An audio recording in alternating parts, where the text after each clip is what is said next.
Maktoum Prod. N'oubliez pas de vous abonner et activer la cloche de notification. Les plaines profondes de la religion. Et pourtant c'est une évidence claire et confirmée, époque après époque. Pour certains, cette évidence porte le nom de nature et exige de l'homme le respect du cadre de vie qui l'entoure. Pour d'autres, elle porte le nom de science et exige que chaque fait, chaque information soit confirmée et vérifiée à travers l'analyse et l'interprétation logique. Pour d'autres, il s'appelle le rien. Pour d'autres, un autre nom. Car pour chaque homme, il y a une perception, qu'elle soit complète ou incomplète, objective ou subjective. La seule constante est donc la présence certaine de cette évidence. À notre niveau, nous préférons adopter un nom plus complet, plus objectif, et qui ne dépend d'aucune réalité, d'aucune perception, l'origine de toute existence, Allah, le souffle premier. Bien qu'étant associé à la religion musulmane, Allah n'est en aucun cas confiné par l'imagination des esprits impolis qui tentent en vain de lui donner une apparence ou une appartenance.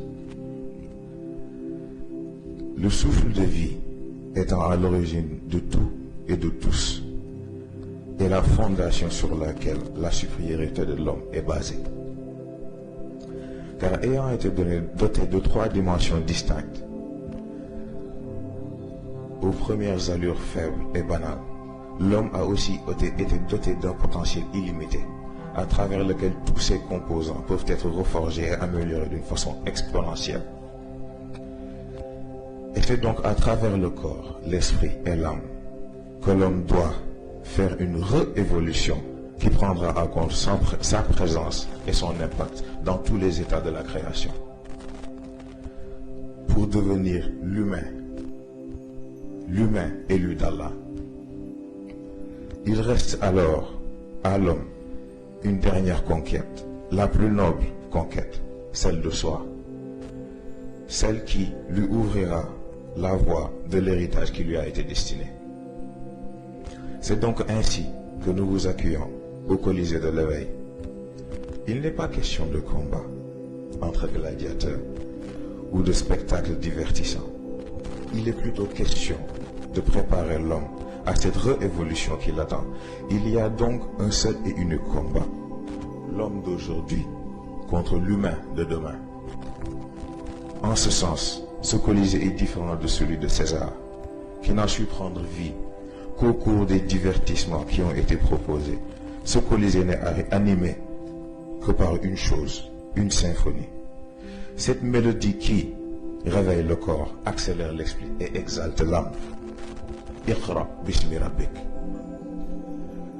Nous vous invitons donc, en ces quelques jours de ce mois sacré, à une redécouverte et une réétude des concepts, mais surtout à une nouvelle vision de l'humanité. Assalamu alaikum.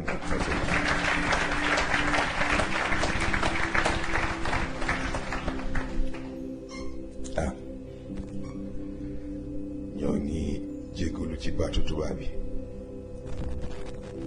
waaye dafa am kilifa boo xam ne boo ko amee da ngay bàyyi xel ne am na ku nekk boo amee ku nekk nag yow it foog nga mën a wax ak ku nekk.